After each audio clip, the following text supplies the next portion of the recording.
ఒక ఆడియో బయట విన్నాము, అది ఒక్కసారి మీరు వినండి. జై శ్రీరామ్. ఎవరు కరుణాకర్ రెడ్డి ఉన్నాడా? కరుణాకర్ అతని పేరు ఉన్నాడు? అతను లేరండి. మరి నంబర్ ఏంటండి? ఆయన రాడా లైన్ లోకి? చెప్పండి, విషయం ఏంటండి? మీ పేరు ఎక్కడి నుంచి మాట్లాడుతున్నారు? విజయవాడ నుంచి మాట్లాడుతున్నా. మీ పేరు? కుమార్ అండి. ఓకే, చెప్పండి, విషయం ఏంటండి? అంటే ఈ వీడియోలు పెడుతున్నాడు కదా కత్తి పద్మారావు గురించి, వాళ్ళ గురించి వీడియోలు. అతను ఏం కావాలి, ఏంటి అతని కోరిక? డబ్బులు సంపాదించుకోవడానికి మార్గాలు చాలా ఉంటాయి కదా. ఎవరు మీరు ఇస్తున్నారు డబ్బులు?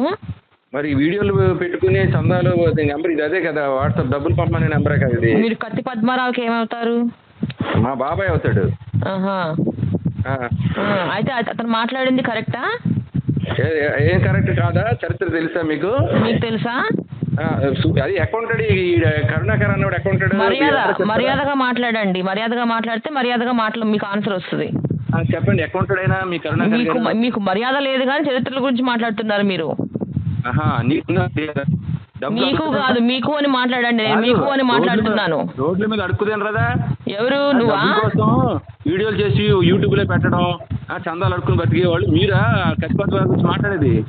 ఇప్పుడు కత్తి పద్మారావు ఏం చేస్తుంటాడు? చరిత్ర పద్మారావు ఎందుకు వీడియో పెట్టాడు? అడుక్కు తింటాను ఆయన కూడా. వచ్చి అడగరాదు మరి. వీడియో పెడతాం, మేము బరాబర్ పెడతాం. కత్తి పద్మారావు అడుక్కు తినడానికి వీడియో పెట్టాడా ఫస్ట్? కత్తి పద్మారావు గాడు నువ్వు అడుక్కు తినడానికి పెట్టారా వీడియోలు?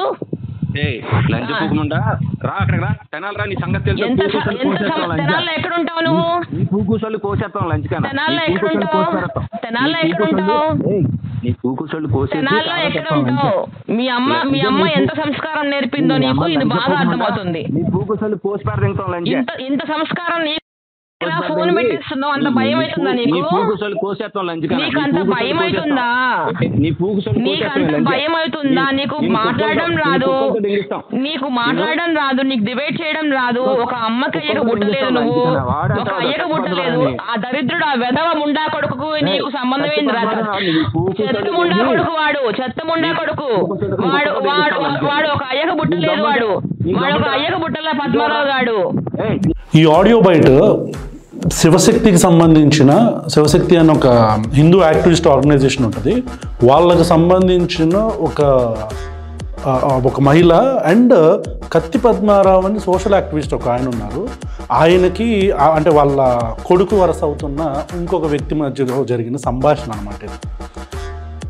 నాకు అర్థం కాని విషయం ఏంటంటే, హేతువాదులు నాస్తికులు అని చెప్పుకుంటూనే, నాస్తికులో కాదో నాకు తెలియదు కానీ హేతువాదులు లేకపోతే రేషనలిస్టు, అప్రెస్డ్ కమ్యూనిటీస్ అని చెప్పుకుంటూ ఈ భాష ఏంటి? ఎదురుంది శివశక్త లేకపోతే ఇస్లామిక్ ఆర్గనైజేషన్, క్రిస్టియన్ ఆర్గనైజేషన్ కాదు. మన భాష అనేది కరెక్ట్గా ఉండాలి కదా. ఏం మాట్లాడుతున్నాడు అతను? అసలు నువ్వు ప్రొఫెసర్వేనా? కేఎల్యూలో ప్రొఫెసర్వా నువ్వు? పిల్లలకి ఇదేనా నువ్వు చెప్పేది చదువు? ఆ భాష ఏంటి? ఆవిడ బాడీ పార్ట్స్ని కోస్తానంటావేంటి? ఏంటి ఎక్స్ట్రీమిస్ట్? నువ్వు లెక్చరర్ కాదు, నువ్వు ఎక్స్ట్రీమిస్ట్. నువ్వు వ్యూవర్స్కి చెప్తున్నావు, ఇలాంటి భాష ఏ ఆర్గనైజేషన్ నుంచి మాట్లాడినా, ఎవడ మాట్లాడినా verbal attack or physical attack. ఇప్పుడు శివశక్తి వాళ్ళు కత్తి పద్మారావు గారి మీద ఒక వీడియో చేశారు. దానికంటే ముందు కత్తి పద్మారావు గారు కూడా రాముడి గురించి, మనుస్మృతి గురించి వీడియో చేశారు. Those are all 2 online attacks. ఇప్పుడు ఆన్లైన్లో ఆయన అభిప్రాయం చెప్పాడు, శివశక్తి వాళ్ళు వాళ్ళ అభిప్రాయం చెప్పారు. వాళ్ళు ఏమన్నా ఎక్కువగా మాట్లాడితే మీరు కూడా ఇంకో వీడియో చేసుకోండి రా భయ్. ఇదేంటి? వాళ్ళు స్ట్రాటజికల్గా లేడీతో ఫోన్ అటెండ్ చేయించారా? అవన్నీ కాదు. వాళ్ళు ఖచ్చితంగా ఆడోళ్ళు ఎత్తినా మగోళ్ళు ఎత్తినా ఆ భాష ఏంటి అంటే నువ్వు మాత్రం వేరే వాళ్ళ గురించి కౌంటర్ చేయొచ్చు, వాళ్ళు మాట్లాడితే నువ్వు తట్టుకోలేవా? To all the viewers who are watching, we condemn these kind of verbal attacks or physical attacks on to anyone. అది బైరి నరేష్ మీద జరిగిన భౌతిక దాడి కావచ్చు, ఇలాంటి హిందూ ఆర్గనైజేషన్స్ మీద జరిగే వర్బల్ అటాక్ కావచ్చు, ఇంకోటి కావచ్చు. వాళ్ళు కౌంటర్ చేస్తే నువ్వు ఎన్కౌంటర్ చేసుకో, లేదా నువ్వు ఇంకో కౌంటర్ చేస్తే వాళ్ళు ఇంకోటి చేస్తారు, అంతే. We are totally against to it. అతని మీద కేసు ఫైల్ అయిందని తెలుస్తుంది. May law takes its own action.